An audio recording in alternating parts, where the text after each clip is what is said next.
How's it going, everyone? VenomousStare. Today I have a guide for you about playing versus Zerg as Protoss on the map Frost.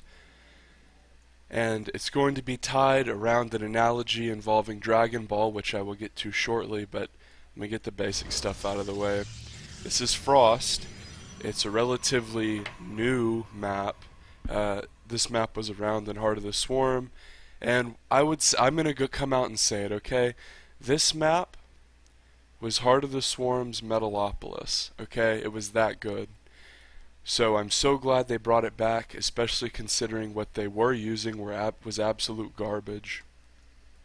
And this map, you can actually build a pylon and wall in with two structures, unlike the other pieces of garbage that were in the map pool. So that being said, what do I usually do PvZ this? I build Nexus first. It's a great macro build. It keeps you even with your opponent if they go hatch first. It keeps you ahead if they go pool first. And you can one of the few things that can combat 3 hatch. So I usually go forage afterwards, because if they do 3 hatch, or if they do hatch first even and then don't scout, you can cannon rush behind your Nexus first and be way ahead. I don't cannon rush every game though. I really only cannon rush if they ask for it, because I prefer to keep my initial probe alive, because then I can check for thirds and lay proxy pylons. But that's just what I prefer. A lot of people, anytime they see this hatch first, they'll try to cannon rush. But notice this guy scouted around his base, which was intelligent, and then kind of looked around his natural as he went to take his third, which I'm just now seeing. After my Nexus first, I made a forge, a gate, a gas, and then my cannon. Nothing special. And then I make a pylon in my main just so I can start building stuff and I'm not cramped, even though I have way too much supply now. I probably should have delayed this, but I always like to get an early proxy pylon up on the map. And to talk about this spot, I like it a lot. I always use this spot pretty much. It's so good. If players don't scout it, you'll pretty much kill their third every time, or be able to pressure their third every time, depending on how much you dedicate. If you want to do little pressure builds, oftentimes you can put 1 or 2 cannons up here and then start to pressure, and just any time you get attacked, run up to the cannons. I didn't do that this game, but it is a very powerful option. So this game, I get my cyber core at the normal time, and I'm going to be doing a little bit of gateway pressure behind a fast +1. Now I don't intend for this to be a warp gate all in. I just kind of want this to be a pressure, and I want to pressure the Zerg's third. So my second gateway comes down now as the Zerg starts to build lots of drones. Notice how many he already has. He has a ton, and he's making a ton more. So the Zerg is kind of running away with the game at this point. It's in my hands to stop the Zerg from getting 65 drones and building whatever he wants and slaughtering me. So I have 3 gates coming up, so this is going to be a bit of a 4-gate pressure, but this very fast +1 will kind of hopefully throw a wrench in the Zerg's plans. The idea here is to either kill the third or just shut down drone production. A lot about playing PvZ, a big part of it, is simply preventing the Zerg from making drones.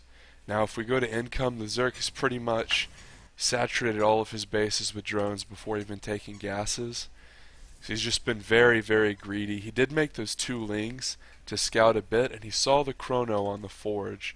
So he should be able to deduce what's going on within reason, although this is very early. This is abnormally early even for chrono boosted. This is very unfortunate for me. He comes in and scouts my 3-gate pressure. Why? And I'll tell you why he knows it's 3-gate pressure, because there's chrono boost on this warp gate. And this is bad micro by me, honestly. I was trying, this really bothered me in game, and I was trying to prevent the scouting. But this was bad too. I should have been able to kite back, but I was microing my zealot, so mismicroed the pressure there, which is bad. because whenever you miss micro pressure builds or all-ins initially, and you let your opponent kill your initial units, it can snowball on you really badly. And that's what kind of happens here. My gates are just now turning on because I had to produce those stalkers and kill the overlords, but see, he still doesn't know. This is why the spot's so good, because even if they get creep up there by default, the creep won't give them vision, by the way. If you don't know that, on the high ground a lot of the times, even if it shows creep, it doesn't give vision. So now, oh no, there's adepts on my high ground, and I have +1, so these adepts are going to do very well against slings.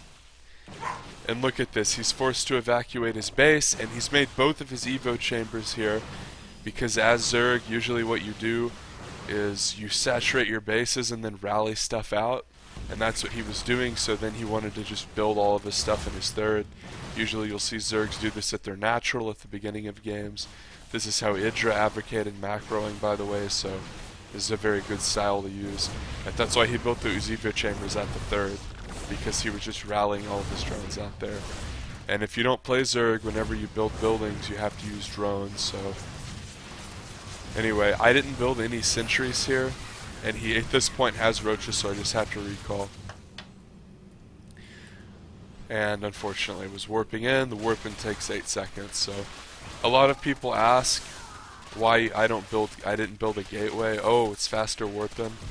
Well, the reason I didn't build a gateway is because I only had one probe out on the map, and it was out building these contingency pylons. And a lot of the, honestly, on this map, especially when you spawn close positions, by the way, I've taken a third, a robo, and 2 gates behind this. Whenever you play this map, it's close positions, you have to be very careful. So especially, you have to be very careful because your opponent will almost always scout you pretty quickly and then redirect their overlords. So you can't be doing a lot of cute stuff with pylons, like trying to make aggressive pylons with probes, because with these 2 towers and everyone knowing that this is a high traffic area, it's pretty hard to get proxy pylons down on this map in this location when you spawn close positions. So once I tucked the first one in, I didn't want to get cocky and try to send something up and have him deduce it. That's also kind of the reason why I didn't do that double cannon up here, although I should have. I think hypothetically, if I would have gotten that off and he wouldn't have known about it, I probably would have been able to kill his third. However, I didn't. He has a huge economy, huge, 82 drones. I'm very, very behind in this game.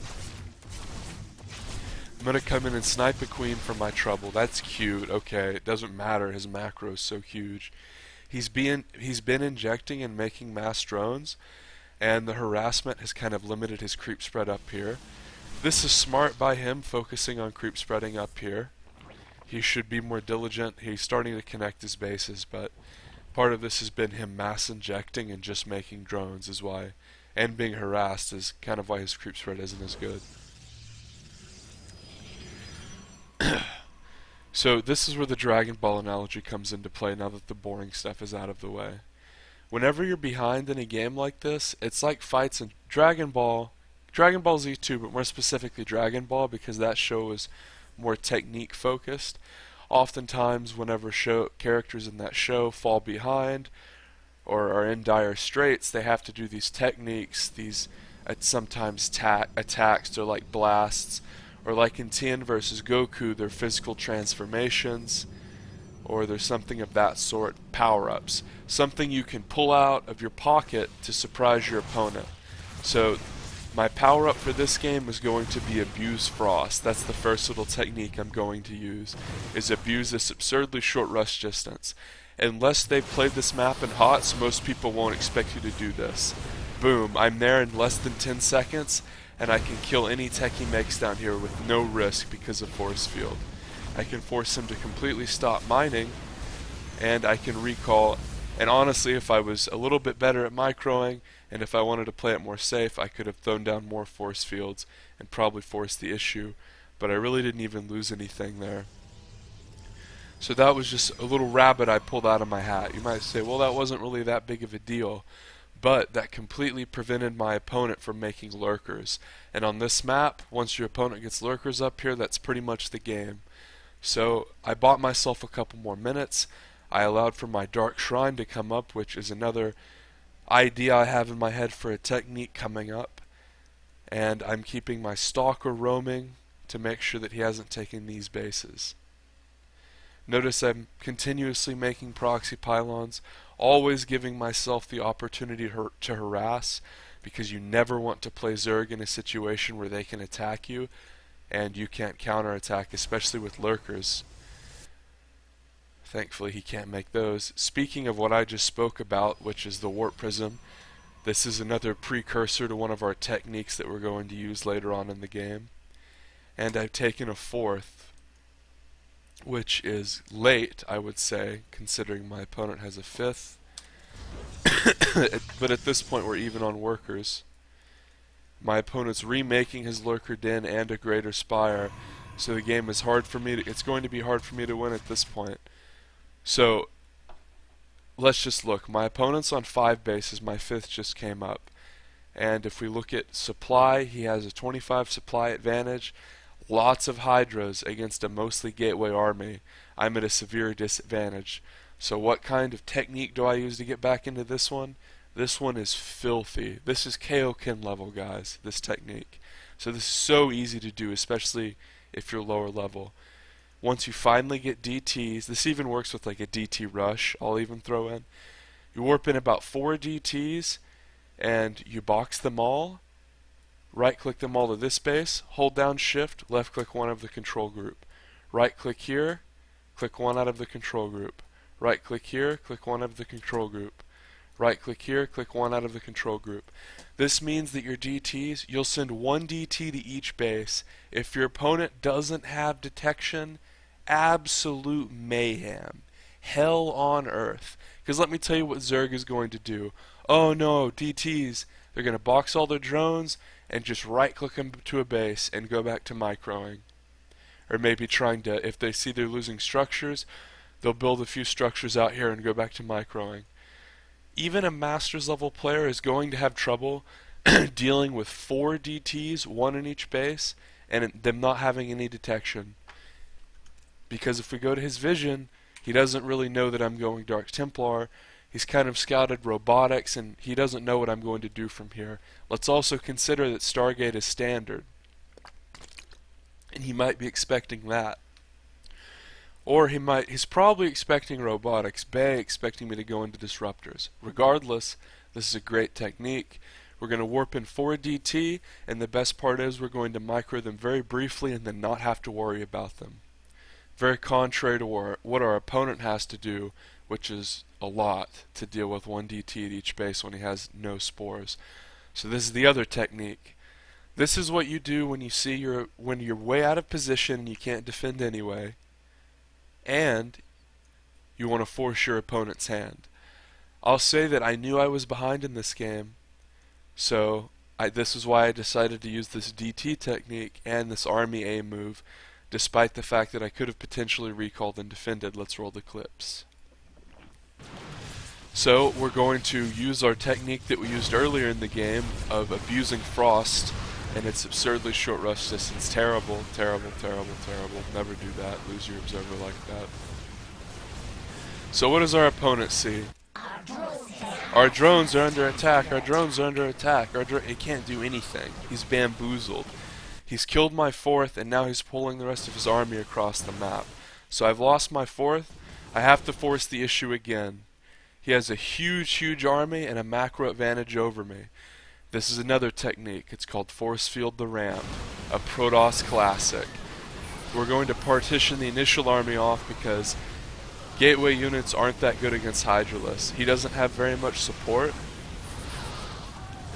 so Hydras still die pretty quickly. But we're going to force field this initial ramp off. He can't really go all the way around because then he'll just get force fielded off here. So he's trying to go up. He finally kills the rocks, and I've moved in, ladies and gentlemen, and we're going to force field V2. And I've lost my mothership core because I'm fighting an army of 35 Hydras. But using force field, I was able to snipe the hive with absolutely no talent. I mean, anyone can set up those force fields.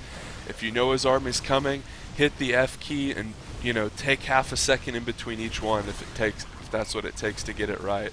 Look at that, your Greater Spire. So I sniped another important unit. This guy made so many drones and was so far ahead. Now, carnage. This base is gone. This base is gone. This is like watching what the Boltons did to the north after the Starks fell. Look at all this carnage. Pretty much everything he had was gone. Here's another DT. And you know why he only has 3 observers? Because I just killed his hive, and it takes a while as Zerg to reassess all the mayhem that happened, what you should spend your money on initially when you're rebuilding. And figuring out that you need to rebuild your lair, most Zergs usually don't figure it out until they need detection. And this guy already has detection, so what do you know? He's probably not going to notice that he needs to rebuild his lair until he remembers that I have DT and he's going to be able to make more than 3 overseers. Little bit of Zerg insider info there. I know a lot of you guys just play Protoss or just play Terran, which is normal, but it's nice to know what the other race thinks, because not everyone has all the experience of off-racing. So DeJonto is finally going to get to make the lurkers that he wanted. Unfortunately for him, he doesn't really have any gas left because all his bases died. He has a scary 24 mutas, and I've made a severe mistake and not remade any sentries. I kind of thought he would repush immediately. So I want to push here and know I have recall if I need it. I push mid-map, he gets his army all the way on top of me. And it's kind of actually a close fight because I had so many Archons. And a bad rally. That just happens when you recall. Sure, it doesn't happen to pro gamers, but it happens to me almost every game if I do a recall like that. So, DeJonto has a lot of mutas, so he can actually push aggressively with these Hydras up into my 4th and immediately snipe the one pylon I had down for overcharge. But I've been trying to warp in the whole game, and I had a decent army up, but look at that. He had a better one, he had a huge macro advantage over me, and he spent his money. So I lost my 4th again. You know, maybe if I had one more warp in or a couple more mortals, had my shit together a little better, I would have held that, but I didn't. So look at that, here's another technique. DT out of warp prism. This is a pretty basic one. I don't have to pause it or slow it down to explain this one to you guys. And I can poke and prod at this army, but once you have this many mutas, they no longer become just a harassing force. They're very good. So this is that moment I was talking about earlier where the Zerg realizes that he's basically overseered out. He only can make 3. So look, the DT goes straight for the lurker den. I want to take out the capability of him to make the most annoying unit. Now this is the bad mismicroman of my mothership core, but I'm focusing on this. All I have to do this game is stall for my DTs. I've sniped all the overseers with my blink stalkers, and if I can snipe enough mutas to not lose to mutas, I can kill all of his ground army with Dark Templar, and he'll only have mutas left, excuse me.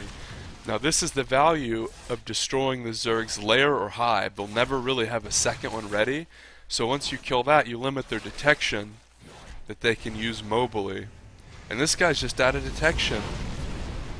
And he's been so busy making an army that he didn't have gas, and then he put all of his drones he had left in gas, and then he wasn't mining enough minerals, and now he had to wait to get minerals to start his lair. The product of losing all your bases, ladies and gentlemen. But look at this, I'm still very behind. I'm down to 2 bases as well, but look at this, my opponent can't see these Dark Templar. If we go to his vision and we go to units, he doesn't have anything that can detect. And I killed the spawning pool earlier, I believe.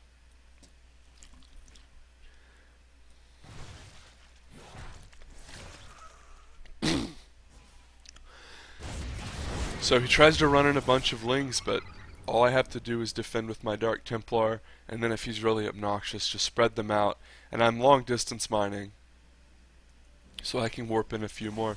And look at this, he's getting eviscerated in the main. No more spawning pool, no more roach warren, so he can't make spores. And even if he could make spores, his whole army's across the map. He's kind of broke.